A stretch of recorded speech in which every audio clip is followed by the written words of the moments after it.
Welcome to Mission Bay South Block 9 alongside Neil from Bridge Housing and Vanna from Leeds Madam Stacy.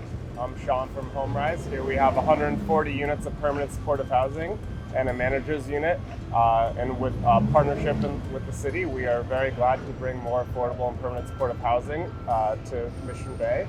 And we'll have a full array of supportive services on-site 24/7 and a handful of amenities such as large community garden and courtyard and views of the Bay Area and the Bay Bridge. This was a really exciting opportunity for this team to come together and bring permanent supportive housing to Mission Bay, right here along some great transit access lines, beautiful views of the bay. Great opportunity to really knit this project into the fabric of Mission Bay. As we started the project, we wanted to keep the option of factory-built construction in the mix, and so the whole project is laid out on a grid that fits most efficiently on the bed of a flatbed truck. That's what you're seeing in the background. The way the building and the whole site is laid out is, one, to make a home, a really nurturing and warm, supportive home for people who live here as people come in off the street, off the main entry, and come into an area where it opens out into a garden. This garden is a real opportunity to connect back to the neighborhood. There is a private garden for the residents, and then there's a community garden where both the community and the residents of the building can come and raise herbs, raise fruit and food together. Inside the building, there is an array of supportive services and resident areas that are on the ground floor that are along what we fondly call the main street. It's a main thoroughfare, really the heart of the building, that provides different gathering spaces for chance connections. And that's something that HomeRise is incredibly good at encouraging and programming in. And these two partners, HomeRise and Bridge, have done this so successfully in the past, and it's an exciting partnership to be a part of again. So construction costs are really our Achilles heel in trying to develop affordable housing. They're the engine that drive up construction costs and affordable housing unit production costs in the Bay Area.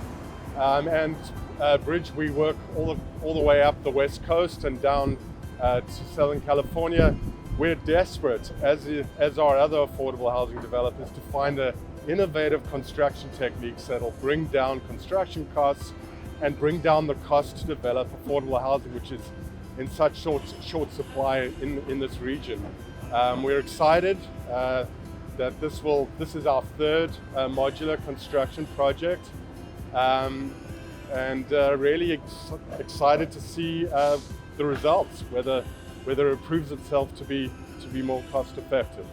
The building's really designed with the front face facing our other residential neighbors. The idea of the building in any great design would be that it would be a calling card as a new member of the community and would be a nice welcome mat bringing people in. Of course, when new development happens in an area, people are concerned about what the change is going to be and who the new residents are going to be.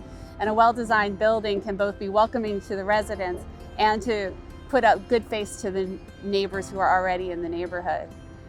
The whole building is designed around this C-shaped courtyard that creates this sort of green, lush sanctuary. And the interior spaces all are looking out into that garden. On the street-facing fronts, every unit gets either a sawtooth bay, and each one of those bays is going to have a view out to the bay. Or they'll have a big, wide expanse of glass that will give them a good view out into the city. Every unit gets very tall windows, but the idea being that while the space is very efficient and a tight footprint, getting light in floor to ceiling really opens it out into the city and makes you feel more connected.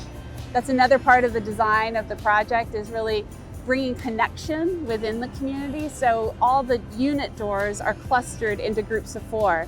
And they're a little bit wider spaces so that you have a little bit of a neighborhood within your floor. And each floor, in terms of wayfinding, has a different identity in terms of color, in terms of finishes. And the ground floor Main Street area is really set up with a big, wider than your normal corridor. It's probably about 10 feet wide. And the idea being that you can stop and have a conversation, and you can have different kinds of mobility devices moving, and you're not stopping the flow of traffic or discouraging any moments of spending time with your neighbors. We're really excited to bring this project online and continue to advance the city's goal to bring more affordable housing and permanent supportive housing to San Francisco. Thank you.